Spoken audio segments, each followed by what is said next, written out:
దేశవ్యాప్తంగా ఆధార్ కార్డ్ కలిగినటువంటి వారందరికీ ఇప్పుడిప్పుడే సంచలనాత్మక ప్రకటన అయితే వచ్చిందండి. ఆధార్ కార్డ్ కలిగినటువంటి ప్రతి ఒక్కరు కూడా ఈ వీడియోని స్కిప్ చేయకుండా కంప్లీట్గా చూడండి. అలాగే మీ యొక్క ఫ్రెండ్స్ అండ్ ఫ్యామిలీకి ఈ వీడియోని షేర్ చేస్తే వాళ్ళు కూడా ఈ విషయాన్ని తెలుసుకుంటారు. ఇక ఏమాత్రం ఆలస్యం చేయకుండా టాపిక్ని స్టార్ట్ చేద్దాం. ఫ్రెండ్స్, కేంద్ర ప్రభుత్వం ఇస్తున్నటువంటి అనేక రకాల గుర్తింపు కార్డుల్లో ఆధార్ కార్డు కూడా ఒకటండి. ఈ యొక్క ఆధార్ కార్డు ద్వారా మనకు సంబంధించినటువంటి వ్యక్తిగత సమాచారం అంతా కూడా ఆధార్ కార్డులో మనకు స్టోర్ అయి ఉంటుంది. ఈ యొక్క వ్యక్తిగత సమాచారాన్ని అంతా ఉన్నటువంటి ఆధార్ కార్డ్ని అనేక దగ్గరలా మనం ఇస్తూ ఉంటాం. అయితే దీనికి సంబంధించి అనేకులు మన యొక్క ఆధార్ కార్డులని ఉన్నటువంటి డేటా అంతా కూడా మిస్యూజ్ అయితే చేస్తూ ఉంటారు.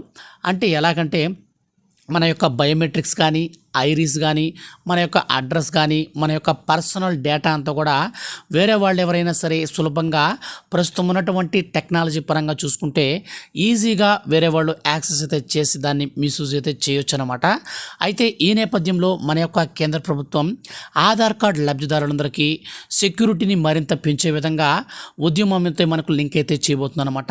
సో ఈ యొక్క ఉద్యమంతో మన యొక్క కేంద్ర ప్రభుత్వం ఒప్పందం కూడా చేసుకుంది. ఇక నుంచి మనకు సంబంధించినటువంటి ఆధార్ కార్డులో ఉన్నటువంటి ఐరిస్ అయితేనేమి, మన యొక్క ఈ పర్సనల్ డీటెయిల్స్ అయితేనేమి, మన యొక్క బయోమెట్రిక్స్ అయితేనేమి, అలాగే మనకు సంబంధించినటువంటి అడ్రస్ అయితేనేమి, ఏదైనా సరే ఆధార్ కార్డులో ఉన్నది ప్రతి ఒక్కటి కూడా ఇక నుంచి చాలా అంటే చాలా సెక్యూర్గా కాబోతుందండి. ఇక నుంచి కేవలం ఎవరైతే ఆధార్ కార్డుకి సంబంధించినటువంటి హోల్డర్లు ఉంటారో సో వాళ్ళు మాత్రమే వాళ్ళ యొక్క డేటాని ఓపెన్ చేసుకునే విధంగా, వాళ్ళు మాత్రమే యూజ్ చేసుకునే విధంగా కేంద్ర ప్రభుత్వం ఈ యొక్క ఉద్యమంతో మనకు ఈ యొక్క సెక్యూరిటీకి సంబంధించినటువంటి మరింత ప్రతిష్టాత్మకంగా అంటే కట్టుదిట్టంగా అయితే ప్రణాళికలు అయితే సిద్ధం చేసి దీన్ని అయితే అమలు చేయబోతున్నారన్నమాట. ఈ యొక్క నూతన సంవత్సర సందర్భంగా ఆధార్ కార్డు కలిగినటువంటి వారందరికీ ఈ శుభవార్తనైతే కేంద్ర ప్రభుత్వం తెలిపిందండి. సో ఫ్రెండ్స్, ఇదండి ఇప్పుడిప్పుడే ఆధార్ కార్డు పైన వచ్చినటువంటి అప్డేట్. వీడియో కనుక మీకు ఎంతో కొంత ఉపయోగపడుతుంది అనుకుంటే వీడియోని ఖచ్చితంగా లైక్ చేసి మన ఛానల్ని సబ్స్క్రైబ్ చేసుకోండి.